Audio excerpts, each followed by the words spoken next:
Fazer design dos personagens eu já notei que é um nêmesis na vida de muito aspirante a desenhista, ou até mesmo desenhistas mais experientes. Eu sei disso porque eu vejo muito por aí, inclusive já foi o meu também. Mas eu descobri com o tempo um jeito de você facilitar a criação do design dos seus personagens, sem deixar mais nem menos. Ter um senso de estética ideal do seu personagem de acordo com a história que ele está inserido. A coisa é muito mais interna, é mais trabalho mental do que prático. Agora, lembrando aqui que esse é um processo meu, é algo meu que eu desenvolvi com o tempo de experiência desenhando e criando histórias. Obviamente você vai achar algum modo diferente em algum lugar por aí, mas se esse aqui servir para você, eu fico feliz de ter ajudado no seu desenvolvimento, pequeno gafanhoto. Então, me acompanha aqui que eu vou te mostrar como que eu faço o processo desse negócio criando um personagem do zero junto com vocês.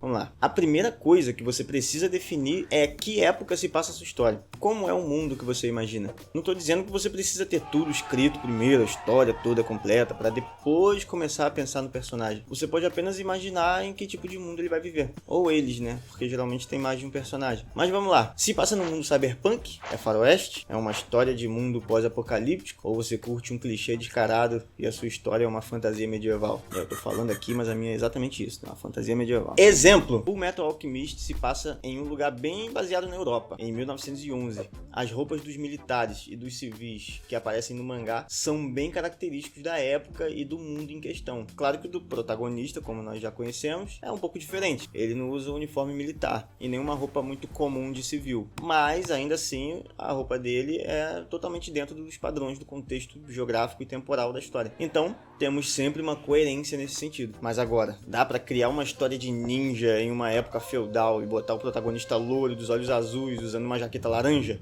Tá, mas o problema é querer se comparar com o Masashi Kishimoto, né, mano? O cara é um gênio, seja humilde. Tudo bem, é claro que há exceções à regra, mas cuidado.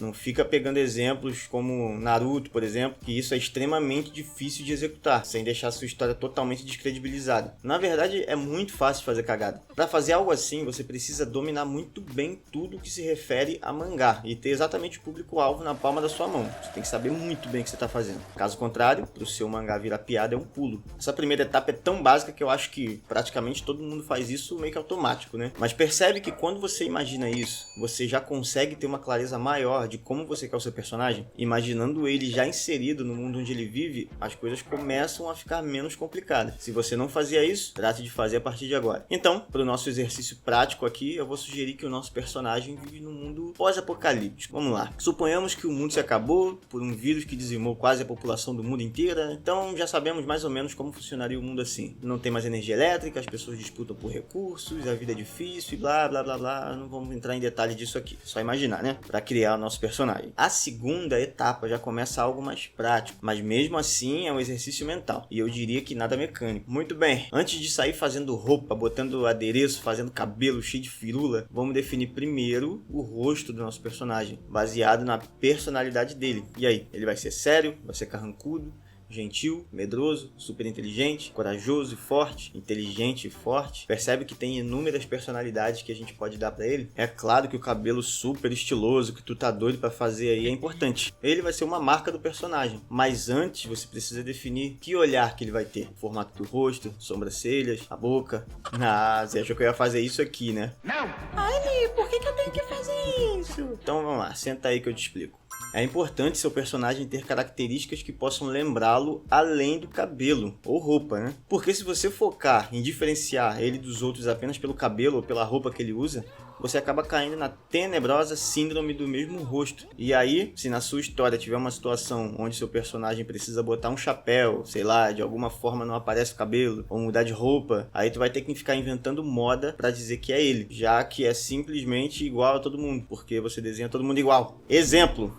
Em Slandunk, no capítulo 134, o Sakuragi raspou a cabeça por ter perdido um jogo lá, e culpando a si próprio por isso. Uma das características marcantes dele é o cabelo. Desde o início o autor deixa isso muito claro, já que em vários momentos você vai ver as pessoas falando do cabelo dele e usando de referência para identificá-lo até. Então, ele corta o cabelo, mas você continua sabendo quem é. O formato do rosto, o olhar dele, ainda continuam como características dele. Então, com o cabelo ou sem cabelo, você sabe quem é. Não faça isso, por favor. Não faça, não caia caia na síndrome do mesmo rosto, tá bom? Beleza. Então crie características faciais que possam deixar o seu personagem único. Deixa pra fazer cara igual dos figurantes. Até o Naruto tem as linhas na bochechinha aí, ó. Terceira etapa. Agora que definimos o rosto e personalidade do nosso personagem, aí você começa a fazer o cabelo, vai testando, aí até você ficar satisfeito e achar que combina. Tendo feito isso, chegou a hora de vestir o personagem. E agora, meus queridos, chegamos no momento em que pega muita gente, porque a vontade de sair inventando mequetrefe pro cara usar roupa doida é grande demais. A turma não se segura. Mas esquece que quando você desenha de cabeça, você desenha o que tem na sua cabeça. Sua memória é seu maior arsenal para desenho autoral.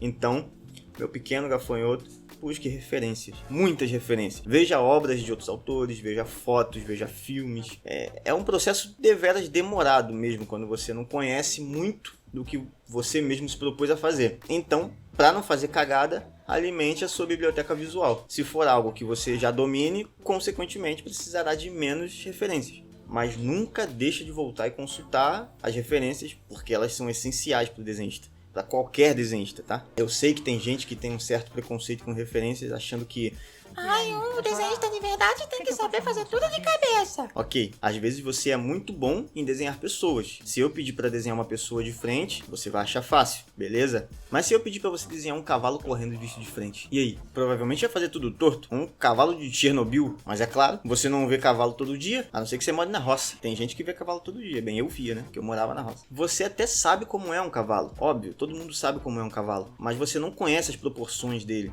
porque nunca parou para memorizar isso, como fez com pessoas que você desenha todo dia. Então, para desenhar um cavalo, você precisa saber como é um cavalo, e para isso você vai olhar referências, certo? Certo, obrigado, vamos lá. E o que eu deixo como quarta e última etapa? O nome e o background do personagem. Os personagens precisam de uma história por trás. Aí que você vai dizer se ele perdeu os pais, se ele veio de uma família pobre, se ele era rico, se ele passou por uma dificuldade, se ele ganhou na loteria. Aí você vai inventar o que você quiser aí, para dar um passado a ele e um sentido para a existência dele. Eu gosto de botar altura, peso e descrever um pouquinho da personalidade dele quando eu tô fazendo, para eu mesmo poder voltar e ler de vez em quando. Quando der um branco de leve assim, caso precise lembrar de alguma coisa. E claro, tem as cores, né?